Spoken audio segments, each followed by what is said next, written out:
folks, thanks for joining me today. In today's tutorial, we are using a molded stone from the Happy Dotting Company. It is mold number 3, so it's one of the smaller ones. And I put a base coat of DecoArt white on the top, and now I'm putting over top a black flash color shift from FolkArt. And it actually, once it dries and you shift it in the light, it goes from like a gold color, kind of like a copper color, and then to black. So it's actually kind of really neat. And I forgot that I had this and I just found it and thought, yeah, we got to use this as a background. So now I'm using the silicone mold that you can also purchase from the Happy Dotting Company to go over top of the same sized stone so that you get perfect grid lines. And now what I do is I just use my General's charcoal pencil and I connect those little dashes to make the full grid line from one side to the other. So I have some nice guidelines to follow. And the really nice thing about using the General's charcoal pencil is it does erase afterwards. You can use a damp cloth or an eraser and it works perfect. Now you'll notice that when I did use the silicone template there, it had a centered dot that was, uh, you could see through it. And the really nice thing about it is it lines up with the little bump that's at the top of the mold. So you never have to fuss around to try to figure out where the center is. And the dotting tools that I'm using in this tutorial are all from the Dotting Center. So I'm going to tell you as I go through what number I'm using. So if you have the same tools, you can follow along. So the center white dot, I used number 11. Now the small dots going around, I'm using the number 3 dot.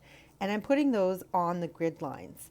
That way I get a nice even space for those so that I can continue on with the next row of dots, which is what I'm doing right now. And I'm using tool number 4, and this color is Colonial Blue by Delta.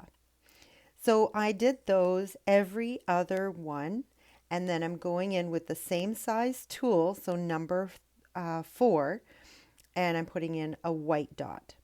Now I'm going back to the Colonial Blue color, and I am using tool number 5, and that's just giving me a slightly bigger dot, and I'm continuing with the same color. So I want the same color to flow down one, and then I'm using the white so that it follows the white lines. So it almost resembles kind of like a snowflake, but this is just a very simple, easy mandala to do, especially using the dots. And if you're going to be using the tools from the Dotting Center, this is a really good design to use to practice. So now I'm doing very large white dots at the end of the white rows, and this is dotting tool number 10. Then I go around and I'm using the number 1 sized tool, and that gives me those really small micro dots, and I walk them around, but I keep them relatively the same size.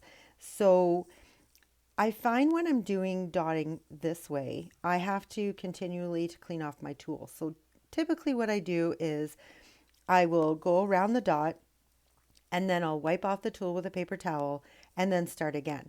I only do this because you end up getting some paint buildup around the bottom of your tool, and then your dots become oval shaped or only half dotted, or one is way larger than the rest of them.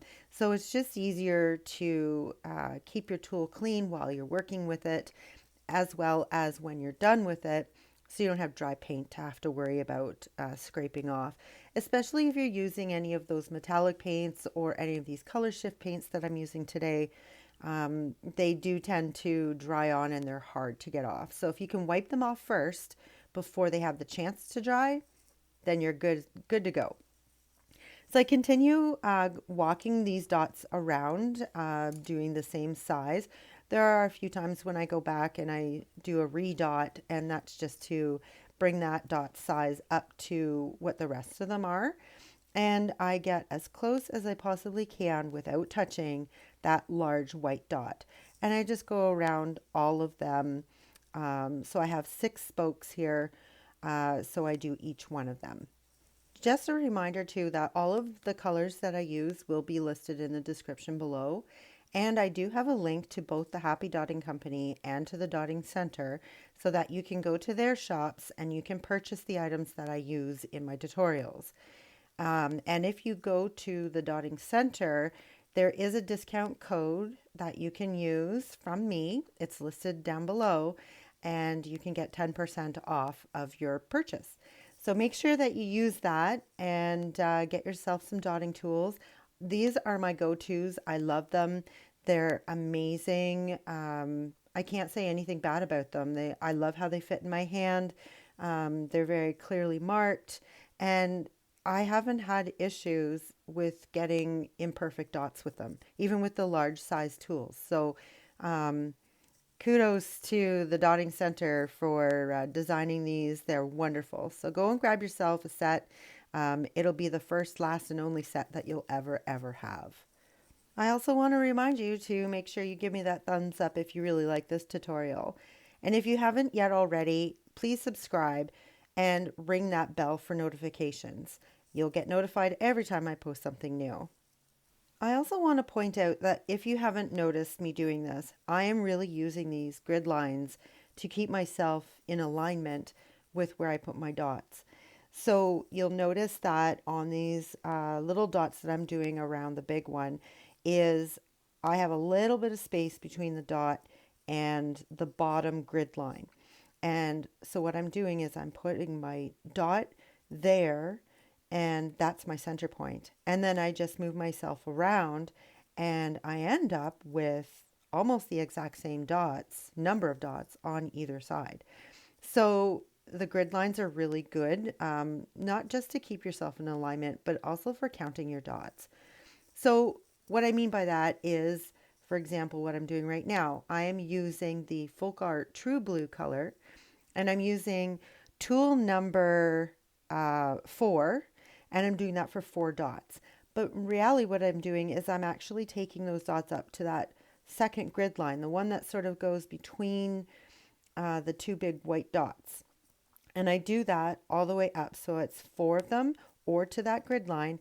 Then I switch tools to tool number 2 to continue walking the dots. And it's a great way to use these tools and ensuring that your dots are going to be the same size all the way around for each one that you do. So what I mean by that is that we'll say petal number 1, which is up to the top left there, will be having the blue dots that are walked around equally to the size of petal number 2, which is now the one that is up at the left top corner. So it's just a really good way to keep yourself going, keeping things symmetrical and in alignment. That's one thing with mandalas, is that's what they're all about. They're about symmetrical, being evenly balanced, and really looking pretty. And using your different colors, different designs, and different dotting techniques will give you a different design every single time. So now what I'm doing is I'm using Americana Purple Pizzazz. Purple is my absolutely favorite color, but I'm doing the same technique, but I'm using different size tools. So this time I'm using tool number 5, and I do five dots up to that line, and then I switch tools, which I'm using tool number 3 to finish off the dotting around that big white dot. So I do that all the way around.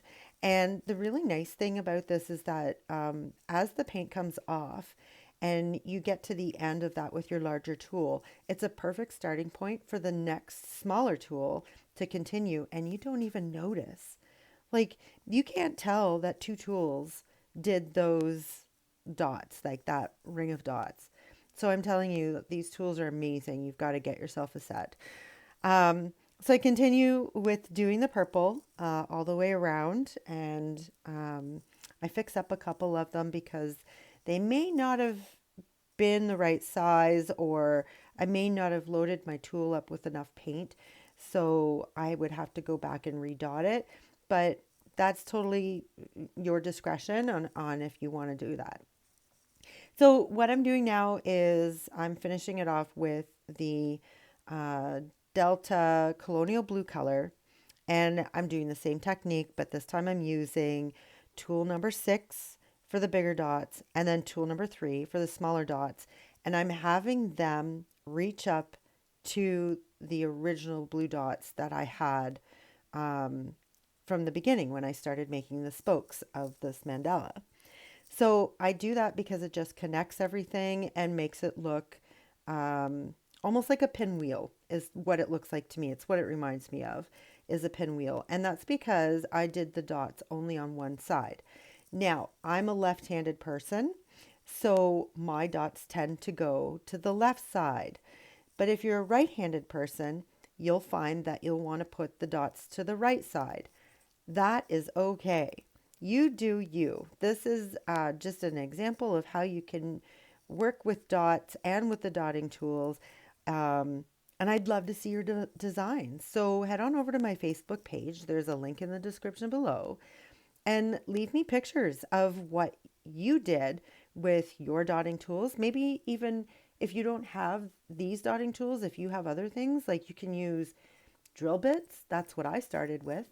You can use pieces of doweling, pens and pencils, the ends of paintbrushes, like anything that is circular you can use.